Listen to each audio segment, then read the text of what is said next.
close hold grip gave me a great opportunity to control his hand. And this is how we do that.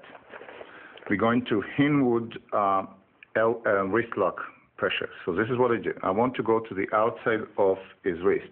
In order to do that, I don't want to use a lot of force to go there. I want to use momentum. So I'm going to the opposite direction to accumulate some momentum. So hold me naturally, like you're holding and pulling a little bit. That's okay. I'm pulling first to here. As you pull back, I'm coming with him and turning my hand to the top. Again, I'm pulling here as you pull back, which is always, for every action, there is reaction. I'm pulling, he pull back, I'm going around and grab the wrist. From here to here.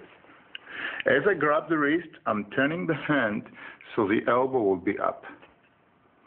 Now, when the elbow is up, I can see the inside of his palm.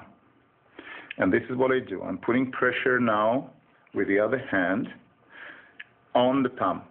When I do put pressure, I have to make sure that the pressure will be right underneath the knuckles at the point that the hand is not going to bend. If I do it on the fingers, it's bending. If I do it here, the pressure is perfect. When I do that pressure, I want to be as close as possible to the knuckle because this is creating a long leverage. If I put the pressure lower around here, it will be less pressure. So if you pay attention, I'm going to put a lot of pressure now here and just a little pressure here. See what happens? Because it's long leverage. So one more time. Pulling down, turning, grabbing the wrist, turning to the point that you see the elbow up, and the palm of the hand is toward me. Pushing it away, making sure that both of your thumbs are to each other. This is the right position. This is the wrong position. Right? This way. Now, if you turn just a little bit over there, so just a little bit, so everybody can see, the bottom of my hand is right on the knuckles, right here. Now, from this position now, all I have to do is create pressure toward his nose. This is going toward his nose, but this hand is pulling. Now I have a full control. I really want to maintain 90 degrees, so that means that when he's going down, I don't want his arm to be here, because that's reduce the pressure. I want to stay within the 90 degree and all the pressure now going right to his body. Let's do it one more time. Pulling to the opposite direction is pulling back, twisting. If you see, I'm doing a big circular motion with my shoulders, here and to the other side. I'm sometimes using my legs to bend a little bit and to go up on my toes. So that gives me a little bit force. Bend, go up, turn, turn, and now pressure. Stay within the 90 degrees and you have a full control. When it's come to punishment, this is a great control and punishment position. So as I do that, and the pressure starts to accumulate on his hand, and his head coming down, I can actually kick his face right here. So the knee is here. If I really want to be cruel, I'm just keeping the hold here and just keep kicking him. He cannot go back because I'm holding with a lot of pressure here. If I release a little bit of pressure, he can go up, which allow me to go to the groin area. And I can take him down to any direction I want. Again, do not let the arm coming down here. Stay within the 90 degree and stretch him a little bit. And he will feel it, regardless of his strength.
Okay, let me break it down for you now. We are talking about the situation that somebody holds two hands on two hands. Now, by now, we know the escape from one hand, front hand. So if we remember the open ring on one hand, it's practically the same. What I do here, I open my hands to the side, creating a little bit momentum. When you push back, I'm turning the narrow side of my hand to the open ring, bring it up, and back to here. So basically, the way it's working is creating a little bit momentum, going down and to here. One more time, here and here. Let's see that. Another method that you can use as you do that, you use your wrist more. So pay attention to the wrist now. As I'm going down, I'm turning my wrist this way. And as I'm coming back, my wrist is going the other way. So I'm getting even more momentum without using a lot of strength.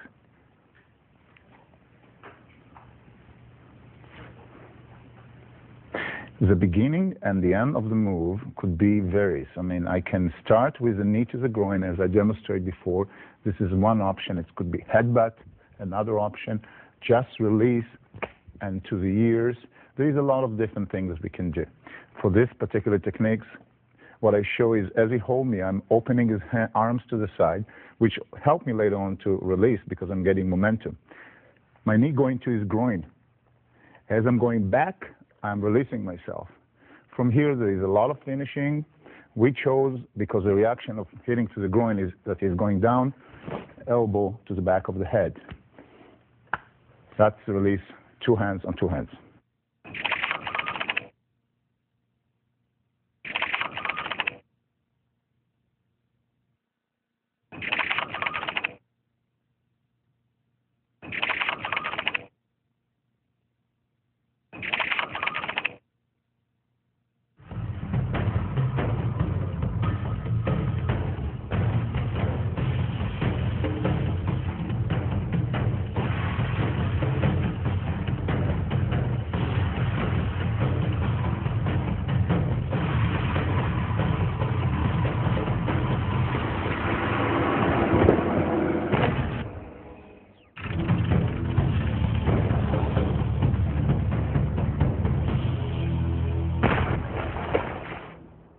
Let me show you another option now. This is going to be an elbow pivot shake. As he hold me, I'm going to turn and come to the face. Now, this turn is actually quite easy. You can hold as hard as you want by me stepping in between his legs. So I'm putting my right foot in between his legs, 90 degree, and pivot. I'm actually releasing myself. The only thing I have to pay attention is to maintain the L shape of my arm. So if you notice now, my right hand is in L shape, and as I pivot, just release it. I want to release myself and come back to his temple.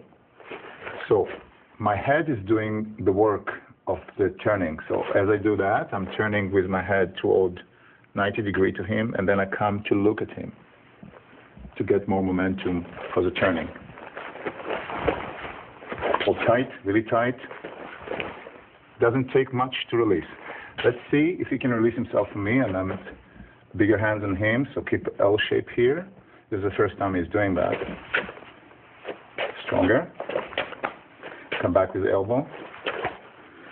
So when you practice, you can do the same, and he can come back really, really strong. You just bend on the knee set. Go. Let's continue with the elbow, so you learn how to do that. Okay? Obviously, you have to practice under supervision of a good qualified instructor.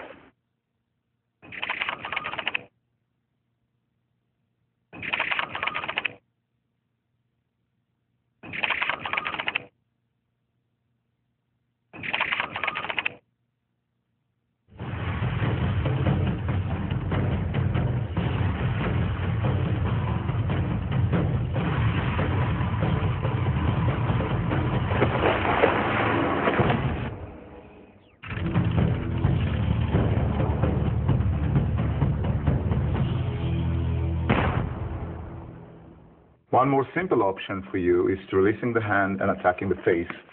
And the way I'm doing it now is scratching his eyes. But let's look first on opening and close and trapping. So when I open and close, I trap the hand from the bottom, making sure that the white side of his hand will be up. So there's a little twist and trapping here. As I trap, now he cannot follow, releasing to the open ring as we land.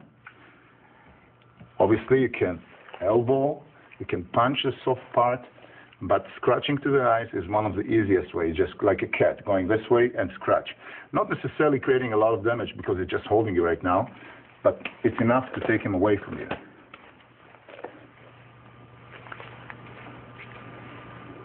Make sure to turn the hand before you grab it. And now you can release. If you don't, and you stay here, you won't be able to release. So the white side should be up. Now it's out.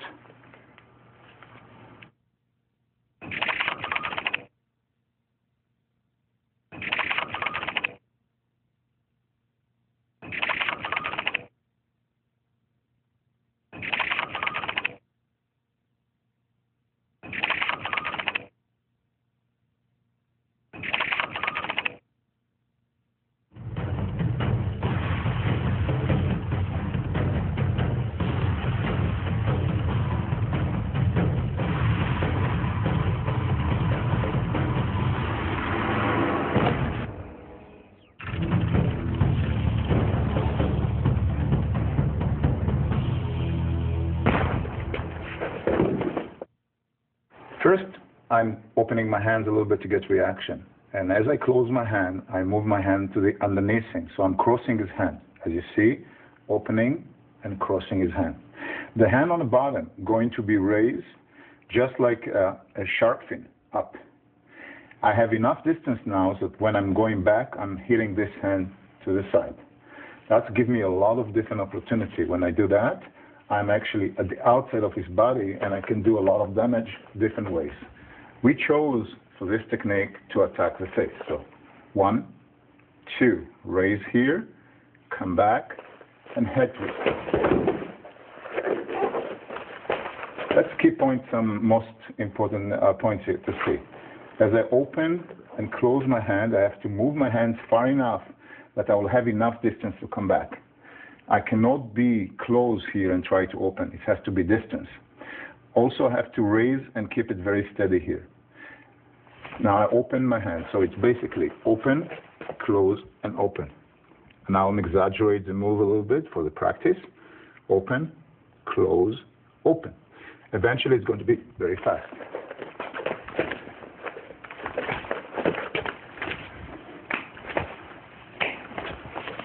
Every time we do that, we have an option to attack.